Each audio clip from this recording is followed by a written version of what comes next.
Ассаламу алейкум, урматтуу көрөрмандар. Сиздер менен кайрадан Көк Бөрү каналы. Бул чыгарылышта улуттук кураманын лидерлери, достук менен ынтымак командаларын акыркы 10 жылдан бери алдыга жетелеп келе жаткан Манас Ниязов менен Нуржан Мелисбек уулун салыштырабыз.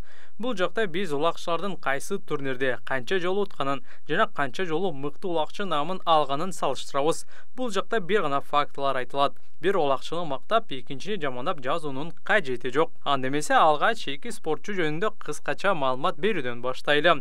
Манас Ниязов 1993 жылдын 27 апрелинде Ош облусунун Өзгөн районунун Дөң Булак айылында туулган. Учурда 31 жашта. Ал эми Нуржан Мелисбек уулу 1994 жылдын 20 декабрында Талас облусунун Кара Бура районунун Бакайыр айылында туулган. Учурда 29 жашта. Жаш курактар дээрлик бирдей.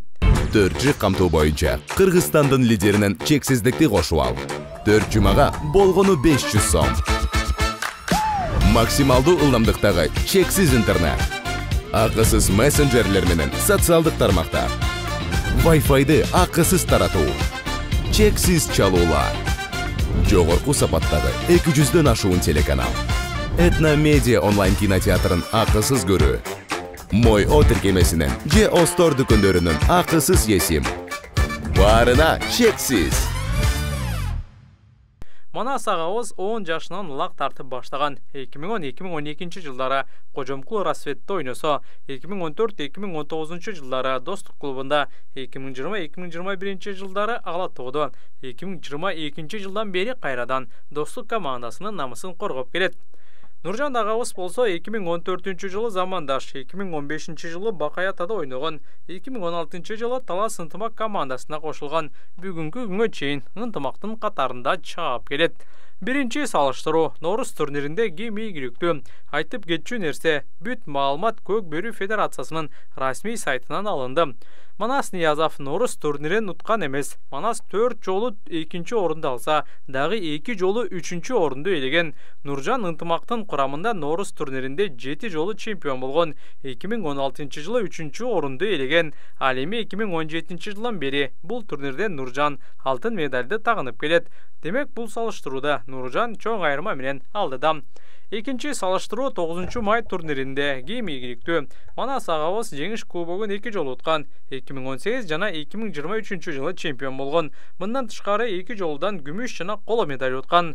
Нуржан жеңиш кубогун 2 жолу жеңген. 2017 жылы жана 2024 жылы. Мындан тышкары Нуржан ынтымак менен бирге 9 май турниринде 3 жолу 2-нчи орунду алса, 2 жолу 3-нчү орун ээлеген. Демек экинчи салыштырууда тең чыгуу.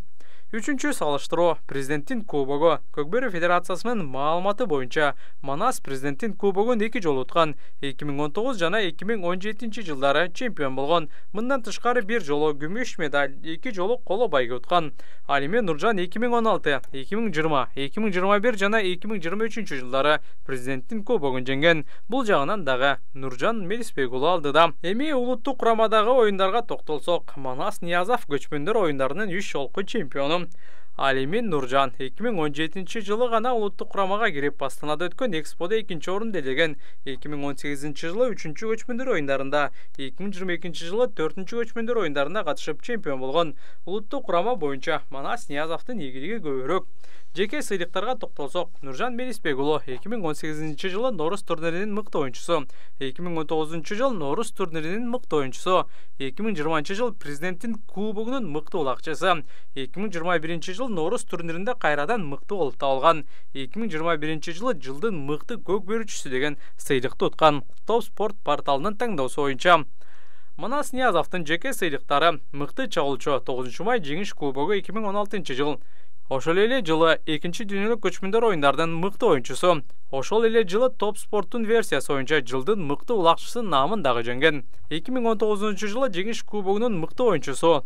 4 жылдан кийин кайрадан эле 9 май турниринде мыкты улакчы намын жеңген. Мындан тышкары 2023 жылдын жыйынтыгы боюнча Көк Бөрү Федерациясы Манас Ниязовго мыкты чагылчу деген наамды ыйгарган. Бул жактан Манас Ниязов алдыда. Жалпы жыйынтыкка келсек, эки улакчынын ийгиликтери бирдей деп тыянак чыгарабыз. Сиздер комментарий жазып, добуш бериңиздер.